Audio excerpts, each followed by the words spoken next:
வணக்கம் ஜோதிட நண்பர்களே. இந்த ஜோதிடத்தில் ஜாதகத்தை பொறுத்த வரைக்கும் 3 விஷயங்கள் ரொம்பவுமே முக்கியமாக பார்க்கப்படும்.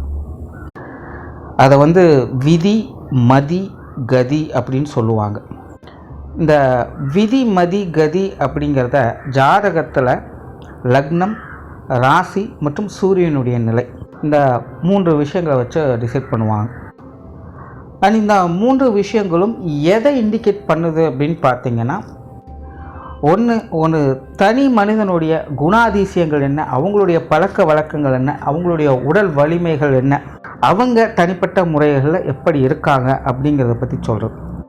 இது எதுக்காக அப்படின்னு பார்த்தீங்கன்னா, ஒரு மனிதனுடைய வாழ்க்கையில் எல்லா நல்ல விஷயங்களும் இருந்தாலும் கூட அந்த மனிதனுக்கு ஒரு நல்ல புத்தியும் ஒரு நல்ல உடல் வலிமையும் இல்லை அப்படின்னா அதை அனுபவிக்க முடியாது. ஸோ ஒரு மனிதனுக்கு எதுவாக இருந்தாலும் அதை ஏற்றுக்கொள்ளக்கூடிய, தாங்கி கொள்ளக்கூடிய வலிமை, புத்தி கூர்மை இருக்குதா இல்லையா அப்படிங்கிறத பற்றி இது சொல்லும். ரெண்டாவது பார்த்திங்கன்னா, அந்த மனிதனுடைய மனநிலையை பற்றி சொல்கிறது. இருக்கிறதுலே ரொம்ப முக்கியமான விஷயம் இதுதான். மனம் இருந்தால் மார்க்கம் உண்டு அப்படின்னு இதைத்தான் சொல்லுவாங்க. ஒரு மனிதனுடைய மனநிலையை பொறுத்து தான் அவங்களுடைய வாழ்க்கை நிலையே இருக்கும். சித்தர்களை பொறுத்த வரைக்கும் இந்த மனநிலைகளுக்கு தான் அதிக முக்கியத்துவம் கொடுப்பாங்க. அதனால தான் ஜோதிடத்திற்கே பார்த்திங்கன்னா, எவ்வளவு தான் மெத்தட்ஸ் இருந்தாலும் கூட இந்த ராசி நட்சத்திரங்களுக்கு அதிக முக்கியத்துவம் கொடுக்கறது.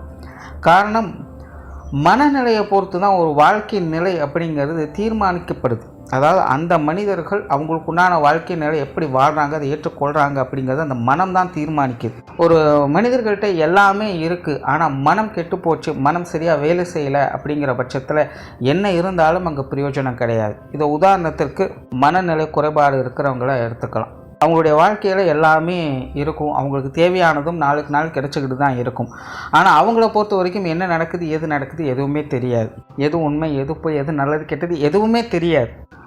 அதே போல் ஒரு மனிதர்களுக்கு எப்பேற்பட்ட சூழ்நிலைகள், மோசமான நிலைகள் இருந்தாலும் கூட மனதளவில் தைரியத்தோடும் வைராக்கியத்தோடும் இருக்கக்கூடியவங்க எந்த சூழ்நிலைகளும் அவங்க நல்லபடியாகத்தான் இருப்பாங்க. அவங்க கஷ்ட நஷ்டங்கள் நினச்சி அவங்க வருத்தப்படுறதே கிடையாது. எதுவாக இருந்தாலும் பார்த்துக்கலாம் அப்படின்னு அவங்களுடைய எதிர்காலத்தை ஒரு நம்பிக்கையோடையே பார்த்துக்கிட்டு இருப்பாங்க. அந்த மனோ தைரியம் அவங்களுக்கு எப்போவுமே கை கொடுத்துக்கிட்டு இருக்கும். என்ன இருந்தாலும் சரி, இல்லைனாலும் சரி, அவங்கள அசைக்கவே முடியாது. அப்படி இந்த மனதினுடைய நிலையானது ஒரு மனிதரை அதற்குரிய வகையில் வழி நடத்தி செல்லும். ஸோ என்ன இருக்குது இல்லை அப்படிங்கிறத பற்றி இங்கே பிரச்சனை கிடையாது. அதை புரிஞ்சுக்கிறதுக்கும் ஏற்றுக்கொள்வதற்கும் ஒரு சரியான முறையில் வழி நடத்தி செல்வதற்கும் இந்த மனதினுடைய நிலை அப்படிங்கிறது ரொம்பவுமே அவசியமாக இருக்குது. ஸோ அதனால் இந்த மனநிலைக்கு அதிக முக்கியத்துவம் கொடுக்கப்படும். இதை வச்சு தான் அவங்களுடைய ஒட்டுமொத்த லைஃப் அப்படிங்கிறதே டிசைட் பண்ணப்படுது. அடுத்ததாக 3வது பார்த்திங்கன்னா, லைஃப் ஸ்ட்ரக்சர், வாழ்க்கை அமைப்பு எப்படி இருக்குது அப்படிங்கிறது. ஸோ ஒரு மனிதன் எந்த இடத்துல பிறக்கிறாங்க, அவங்களுடைய வாழ்க்கை முறை எப்படி இருக்குது, நல்ல படிப்பு வாசனைகள் இருக்கா, நல்ல சொத்து சுகங்களோடு இருக்காங்களா இல்லையா, நல்ல ஜீவனம் பண்ணக்கூடிய அமைப்புகள் இருக்கா, திருமண அமைப்புகள், குழந்தை பாக்கிய அமைப்புகள், குடும்ப அமைப்புகள் எப்படி இருக்குது அப்படிங்கிற ஒரு லைஃப் ஸ்ட்ரக்சர் அப்படிங்கிறத பற்றி சொல்லக்கூடியது. அதாவது ஒரு மனிதன் நல்ல உடல் வலிமையோடும் புத்தி கூர்மையோடும் இருக்காங்க, அதே நேரம் மன வலிமையோடும் இருக்காங்க. ஓகே, இதெல்லாம் நல்லா தான்ப்பா இருக்குது. இதை வச்சு என்ன அவங்க செஞ்சுட்டாங்க, என்ன அவங்க சாதிச்சாங்க அப்படிங்கிறது ஒன்று இருக்கு இல்லையா? அதுதான் இந்த 3வது விஷயமாக அவங்களுடைய லைஃப் ஸ்ட்ரக்சர், அவங்க எப்படியெல்லாம் வாழ்ந்தாங்க, அவங்களுக்கு என்னெல்லாம் கொடுப்பினைகள் இருக்குது இல்லை அப்படிங்கிறத பற்றி சொல்கிறது தான் இந்த 3வது விஷயம். ஸோ இதைத்தான் விதி, மதி, கதி அப்படின்னு 3 நிலைகளாக பிரித்து பார்க்கப்படும்.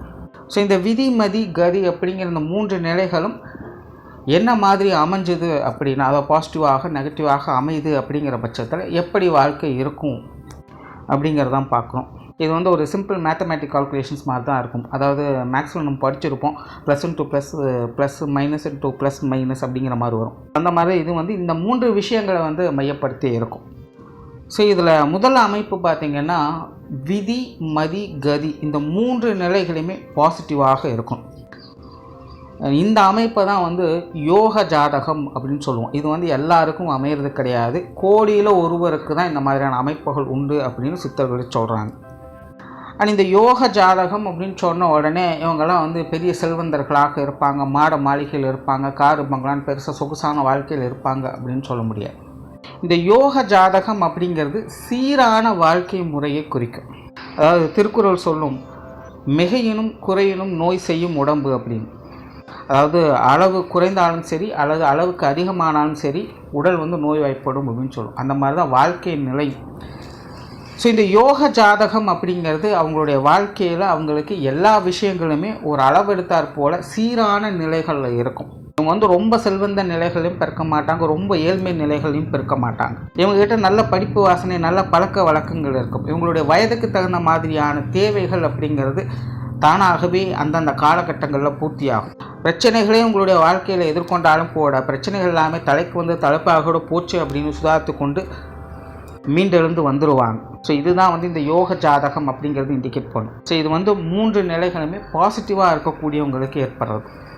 அண்ட் 2வது ஸ்டேஜ் பார்த்திங்கன்னா விதி நல்லா இருக்குது, மதி நல்லா இருக்குது, ஆனால் கதி சரியில்லை. இந்த மாதிரியான அமைப்பையும் பார்த்திங்கன்னா ஒரு நல்ல அமைப்பே அப்படின்னு சொல்லலாம். அதாவது ஒரு 80% வந்து இது கொஞ்சம் பாசிட்டிவாக வேலை செய்யும். அதாவது எப்படின்னா இவங்களுக்கு விதி அமைப்பும் நல்லா இருக்கும், மதி அமைப்பும் நல்லா இருக்கும். அதாவது இவங்களுடைய வாழ்க்கையில் இவங்களுக்கு கிடைக்கக்கூடிய விஷயங்கள் எல்லாமே நல்லபடியாக இவங்களுக்கு கிடைச்சிட்ருக்கும். அதை வந்து நல்ல மனநிலையோடு ஏற்றுக்கொள்ளக்கூடியவங்களாகவும் இருப்பாங்க. ஆனால் இவங்களுடைய வாழ்க்கை அமைப்பு அப்படின்னு பார்த்திங்கன்னா ரொம்பவுமே ஏற்ற இறக்கங்களோடு இருக்கும். அதாவது கிடைச்சதை வச்சு வாழ தெரியாமல் இங்கேயும் அங்கேயுமாக ஓடிக்கொண்டு இருப்பாங்க. ஏதோ ஒரு விஷயங்களை குளறுபடிகளாக மாற்றிடுவாங்க. கிடைச்சதை தக்க வைக்க முடியாமல் திணறிக்கிட்டு இருப்பாங்க. அதாவது இவங்களுக்கு கிடைச்சதை வச்சு பிழைக்க தெரியல அப்படின்னு சொல்லலாம். ஆனாலும் இவங்களுக்கு கிடைக்க வேண்டிய விஷயங்கள் கிடைச்சிக்கிட்டு தான் இருக்கும். தங்கு தடை இல்லாமல் கிடைக்கும்னு சொல்லலாம். ஸோ விதியும் மதியும் நல்லா இருந்து கதி மட்டும் சரியில்லை அப்படின்னா இவங்களுடைய வாழ்க்கை அப்படிங்கிறது கிடைக்க வேண்டிய விஷயங்கள், அனுபவிக்கக்கூடிய விஷயங்கள் எல்லாமே நல்லபடியாகத்தான் இருக்கும். ஆனால் கிடைச்சதை தக்க வச்சுக்கிறதுக்காக கொஞ்சம் போராட செய்வாங்க. ஸோ இவங்களுக்கு வந்து ஒரு 80% வாழ்க்கை நிலை அப்படிங்கிறது நல்லபடியாகத்தான் இருக்கும். சங்கடங்கள் பிரச்சனைகள் ஏற்பட்டாலும் கூட அதிர்ஷ்டவசமாக தப்பித்து கொள்ளக்கூடிய இயல்புகள் இவங்களுக்கு உண்டு. ஆனால் அடுத்ததாக 3வது பார்த்திங்கன்னா விதி நல்லா இருக்கும், மதி சரியில்லை, கதி நல்லாயிருக்கும். அண்ட் இந்த அமைப்பு பார்த்திங்கன்னா முன்னாடி உதாரணத்துக்கு சொன்ன அந்த நிலை, அந்த மென்டல் இஷ்யூஸோடு இருக்காங்க பார்த்திங்கன்னா அவங்களுடைய நிலைகள். அதாவது இவங்களுக்கு கிடைக்க வேண்டிய விஷயங்களும் நல்லபடியாகத்தான் இருக்கும், இவங்க அனுபவிக்கக்கூடிய விஷயங்களும் நல்லபடியாகத்தான் இருக்கும். ஆனால் அதெல்லாம் புரிந்து கொள்ளக்கூடிய சக்தியோ ஏற்றுக்கொள்ளக்கூடிய சக்தியோ இவங்களுக்கு இருக்காது. என்னமோ இருக்குது அப்படிங்கிற நிலைகளை தான் போய்கிட்டு இருப்பாங்க. ஸோ இந்த நாலேஜ் பவர் அப்படிங்கிறது உங்களுக்கு இருக்காது. மற்ற எல்லா விஷயங்களும் உங்களுக்கு ஓகேவாக தான் இருக்கும். புரிந்தும் புரியாமலும் ஒரு வாழ்க்கை நிலை மாதிரி உங்களுக்கு போய்கிட்டு இருக்கும். அடுத்ததான் 4வது பார்த்திங்கன்னா விதி நல்லா இருக்காது, ஆனால் மதியும் கதியும் நல்லாயிருக்கும். இவங்க எப்படின்னா உழைப்புக்கு பேர் போனவங்களாக இருப்பாங்க, நல்ல டேலண்டடான பர்சனாக இருப்பாங்க. உங்களுடைய வாழ்க்கையில் நிறைய விஷயங்கள் அனுபவிக்கக்கூடிய கொடுப்பினைகள் அப்படிங்கிறதெல்லாம் இருக்கும். பட் என்னென்னா லைஃப்பில் ரொம்பவுமே ஸ்ட்ரகிள் ஆவாங்க. தேவைக்கு தகுந்த மாதிரி எதுவும் கிடைக்காது, அந்தந்த நேர காலத்துக்கு எதுவும் கிடைக்காது. அப்படியே கிடைத்தாலும் அது சிரமப்படாமல் எடுத்துக்க முடியாது. ரொம்பவுமே கஷ்டப்பட்டு திக்கு திணறி தான் ஒவ்வொரு விஷயங்களுமே இவங்க எடுக்க வேண்டியதாக இருக்கும். அப்படியே அந்த விஷயத்தை இவங்க வந்து சிரமப்பட்டு சாதிச்சிட்டாலும் கூட இப்போ நாளைக்கு வந்து அது இவங்ககிட்டே இருக்கும்னு சொல்ல முடியாது. திரும்பவும் கல்லிட்டு போகிறதுக்கு தான் பார்க்கும். ஸோ தனிப்பட்ட முறையில் இவங்க நல்ல மனநிலை உள்ள திறமைசாலிகளாக இவங்க இருப்பாங்க. பட் இவங்களுக்கு கிடைக்கக்கூடிய விதிவசத்தால் அமையக்கூடிய விஷயங்களில் கொடுப்பினைகள் அப்படிங்கிறது இவங்களுக்கு இருக்கிறதில்ல. ஸோ வாழ்க்கை நிலை அப்படிங்கிறது இவங்களுக்கு சிரமமாக இருக்கும். ஆனால் இவங்களுடைய மன தைரியத்தாலும் இவங்களுடைய வாழ்க்கையில் கிடைச்ச சில நல்ல விஷயங்களாலும் இவங்களுடைய வாழ்க்கை நிலை அப்படிங்கிறது சுதாரிப்போடு போய்கிட்டு இருக்கும். ஸோ இங்கே சொன்ன இந்த 4 விஷயங்களுமே பார்த்திங்கன்னா ஏறக்குறைய ஒரு நல்ல அமைப்புகள் தான். அதில் முதல்ல சொன்னது வந்து ஃபுல் அண்ட் ஃபுல் ஓகே தான், எல்லாமே சாட்டிஸ்ஃபைடாக தான் இருக்கும். மற்ற 3மே பார்த்திங்கன்னா ஒரு சில விஷயங்களில் நிறைக்குறைகள் இருக்கும். ஆனால் வாழ்க்கை நிலை அப்படிங்கிறது எப்படியோ ஒரு பேத்தியாவது மேலே கொண்டு போயிட்டு தான் இருப்பாங்க. ஓரளவுக்கு ஒரு 80%க்கு மேலே ஒரு சீரான வாழ்க்கை நிலையை அவங்களால பார்க்க முடியும். அவங்களுடைய வாழ்க்கையில் தேவையான விஷயங்கள் எல்லாமே அவங்களுக்கு கிடைக்கும். பட் ஒரு சில நிறைக்குறைகளோடு அதை வந்து அனுபவிச்சுட்டு வருவாங்க. ஆனால் அடுத்ததாக 5வது பார்த்திங்கன்னா விதி நல்லா இருக்கும், மதியும் கதியும் கெட்டு போயிருக்கும். ஸோ இவங்களுடைய வாழ்க்கையில் பார்த்திங்கன்னா அதிர்ஷ்டவசமாக இவங்களுடைய வாழ்க்கையில் எல்லாமே கிடைச்சிடும்.